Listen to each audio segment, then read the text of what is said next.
आता आपल्या आवडत्या मालिकेचे संपूर्ण भाग मालिका प्रसारित झाल्यानंतर लगेचच पाहू शकता फक्त सन नेक्स्ट वर. भारतातील प्रेक्षकांसाठी मोफत सेवा. कशाला विचाराल म्हणे. बरं कॉफी घेणार? हो चालेल. सांगते. सदा 2 फिल्टर कॉफी आणि कुकीज पण आण. बर काय काम काढलं सांगा. काम म्हणजे संचिता मॅम आता प्यासा कुएं के पास ही आएगा ना. काय असवरी.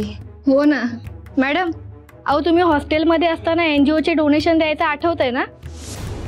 म्हणजे काय अशी कशी विसरेन मी. आणि त्या पैशातून आम्ही त्या मुलांना बुक्स कपडे वगैरे घ्यायचो. आणि तुम्हाला माहितीये ना सोशल कॉज साठी कॉन्ट्रीब्युट करायला मला नक्कीच आवडतं. आणि आता तर तुम्ही सरपोतदारांच्या सून झाल्यात. ते आहेच. म्हणजे आता तुम्ही बिझी झाला असाल ना. म्हणजे एवढं मोठं एम्पायर सांभाळायचं तर. हो पण आमच्याकडे स्टाफ आहे सांभाळायला सगळं. बाई घरात 7-8 नोकर आहेत म्हणजे ऑफिस मध्ये किती लोक असतील ना.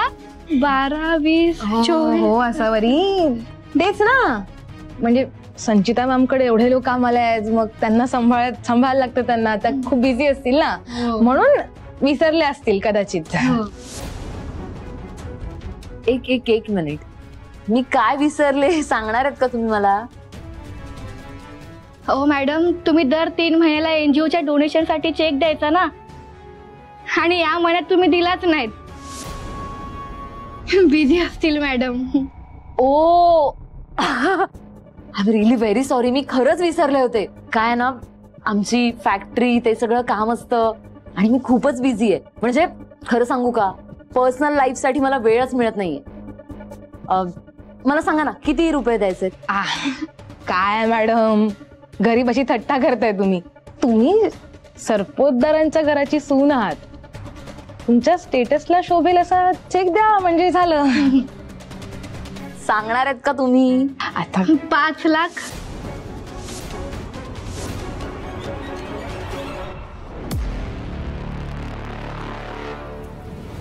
$5 लाख. बास इतकेच. बघितलं लगेच देते. वेट.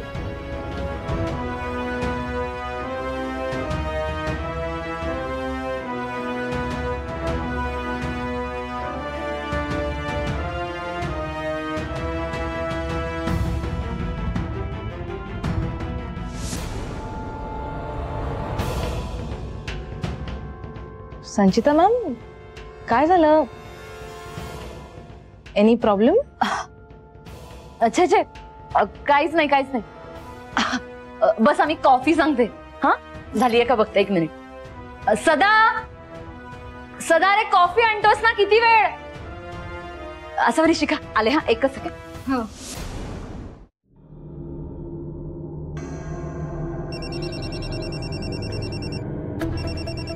संचिता मॅडमचा फोन. नक्कीच यांना काहीतरी काम असणार माझ्याकडे. चिडल्या असतील माझ्यावर म्हणून करतायत फोन. जाऊ दे. काय फालतूपणा आहे हा. स्वानंदी कॉल का नाही रिसीव्ह करत आहे माझा.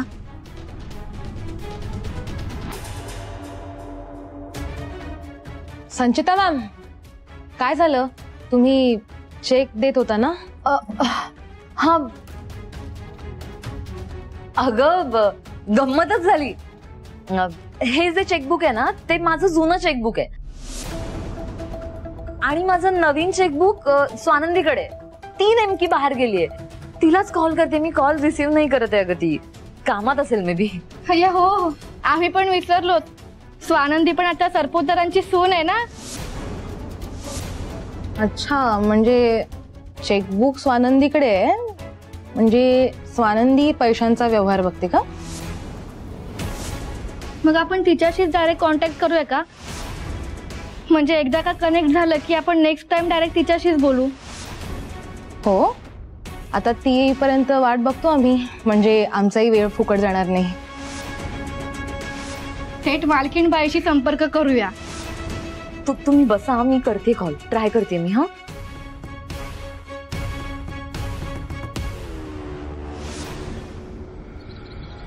मावशीची वाट बघायला पाहिजे.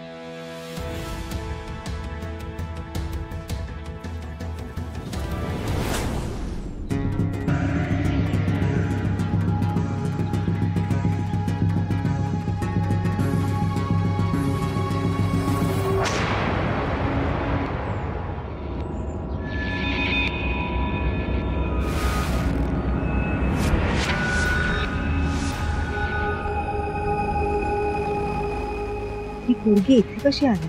का माझ्या मागे लागली ही?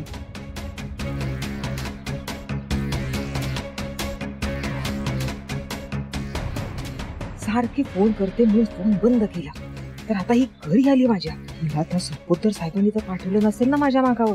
त्यांनी मला ओळखलं नाही ना की त्यांनी जिला पैसे दिले होते मूल बदलण्यासाठी ती मीच आहे. काय करू मी आता? सरपोतदार खूप डेंजर माणूस आहे. मणी सरांचा फोन. यांना काय सांगू? हॅलो. हॅलो स्वानंदी, पोहोचलात घरी? का हो, काय झालं मणी सर? नाही काही नाही, पोहोचल्यानंतर फोन करा असं बोललो होतो ना. बरं स्वानंदी, ते जाऊ द्या. कपाटामध्ये एक पिवळ्या रंगाची फाईल आहे. जे काही बिल वगैरे वाचलेत ते त्या फाईलमध्ये काढून ठेवलेत मी. त्यामध्ये ना एक मंडपवाल्याचं बिल आहे. त्यावरची रक्कम आणि टॅक्स किती आहे तेवढं सांगा ना. हो हो. डायमंड डेकोरेटर नावाने बिल असेल बघा. हॅलो स्वानंदी, ऐकू येते तुम्हाला? हॅलो मणी सर, मी अजून घरी नाही पोहोचली आहे. तुम्ही घरी नाही पोहोचलाय? काय झालं? सगळं ठीक आहे ना? काही प्रॉब्लेम नाही ना स्वानंदी? नाही, काही प्रॉब्लेम नाही झालाय. मी बरी आहे. मणी सर, जिल्हा प्रमुख भेटायला आले. ठीक आहे, मी बोलतो नंतर. काही लोक भेटायला आले आणि पोहोचल्यावर फोन करा. ओके? हा, करते. आता तर खोटं बोलून वाचले मी. पण मी वेळेत घरी पोहोचले नाही आणि मनी सरांनी परत कॉल केला तर चिडतील माझ्यावर. नाही, नको. उगाच आणखी प्रॉब्लेम नको. मला वेळेत घरी पोहोचायला पाहिजे. एकतर या मावशी आलेल्या नाहीत अजून. जाऊ दे, जाते घरी.